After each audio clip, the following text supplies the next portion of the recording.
Hindi cinema के सुनहरे दौर में कई लोकप्रिय और मशहूर अभिनेता थे जिनसे ज्यादातर लोग मुतासिर थे। उन अदाकारों में नायक, नायिकाएं, चरित्र कलाकार, खलनायक, खलनायिकाएं, कॉमेडी एक्टर्स और डांसर शामिल हैं। हालांकि कुछ ऐसे एक्टर्स भी थे जिन्हें सिने प्रेमियों द्वारा बहुत अच्छे तरीके से नहीं जाना गया, क्योंकि ज्यादातर फिल्मों में उनकी भूमिकाएं बहुत छोटी होती थीं, जिन्हें ज्यादातर दर्शकों द्वारा नेग्लेक्ट किया जाता था।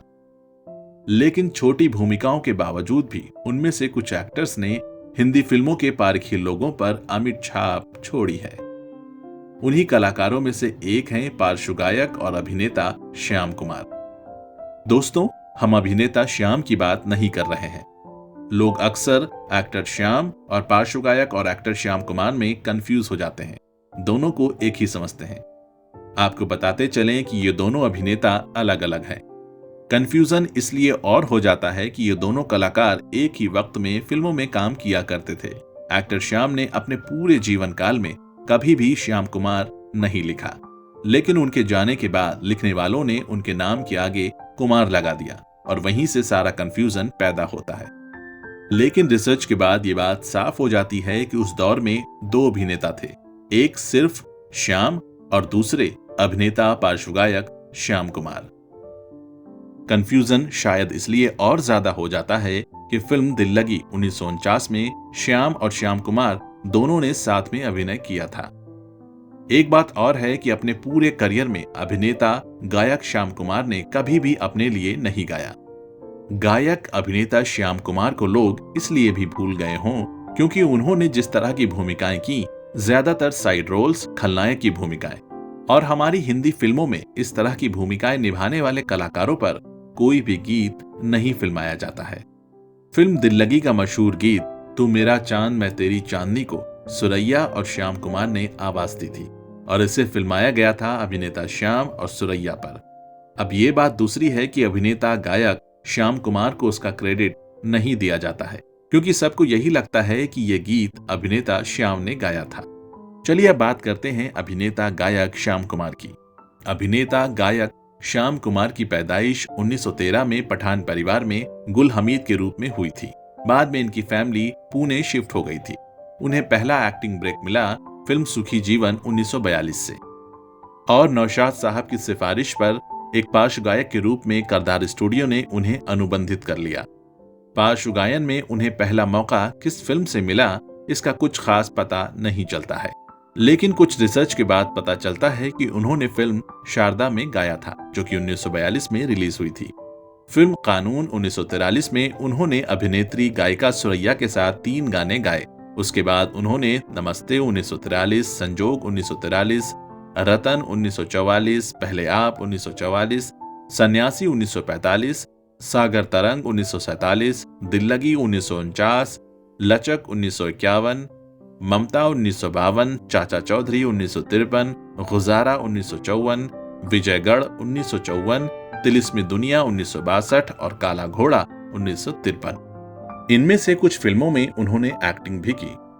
उनका पार्श्व गायन करियर ज्यादा आगे नहीं बढ़ पाया, क्योंकि जीएम दुर्रानी और बाद में मोहम्मद रफी, मुकेश, तलत महमूद जैसे क्लासिकली ट्रेंड सिंगर्स की वजह से उन्हें कड़ा कंपटीशन मिला, और दूसरा कारण उनके गले में कुछ प्रॉब्लम होने की वजह से भी उन्होंने गाना छोड़ दिया।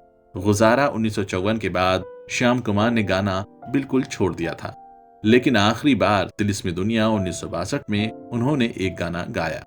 करदार प्रोडक्शंस के साथ अनुबंधित होने की वजह से श्याम कुमार ने AR करद्वार द्वारा निर्देशित निर्मित फिल्मों में अभिनय भी किया, जिसमें शारदा 1942, सन्यासी 1945, दर्द 1947, दुलारी 1949, जादू 1950, दीवाना 1952, दिले नादान 1953, यास्मीन 1955 जैसी फिल्में शामिल हैं।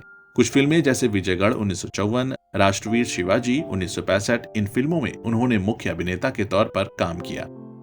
फिल्म दिल लगी का मकबूल गीत तू मेरा चांद मैं तेरी चांदनी जैसा गीत, जिस वक्त ये गीत रिकॉर्ड किया गया था, उस वक्त ग्रामोफोन रिकॉर्ड पर गीतों पर या तो फिल्म के मुख्य किरदार का नाम होता था या फिल्म के मुख्य अभिनेता का ही नाम होता था। जैसा कि गीत को फिल्म के नायक श्याम, जिनका असल नाम था श्याम कुमार चड्ढा, पर फिल्माया गया था। जिसे फिल्म के क्रेडिट टाइटल में श्याम के रूप में मान्यता दी गई थी, जिससे लोगों को लगा हो कि अभिनेता श्याम ने ही ये गीत गाया था।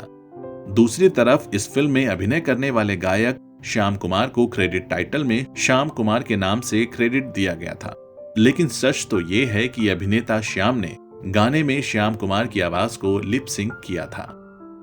श्याम कुमार ने आमतौर पर बी ग्रेड फिल्मों में नेगेटिव भूमिकाओं में काम किया, लेकिन ज्यादातर ए ग्रेड की फिल्मों में उन्होंने खलनायक के गुर्गे के रूप में काम किया।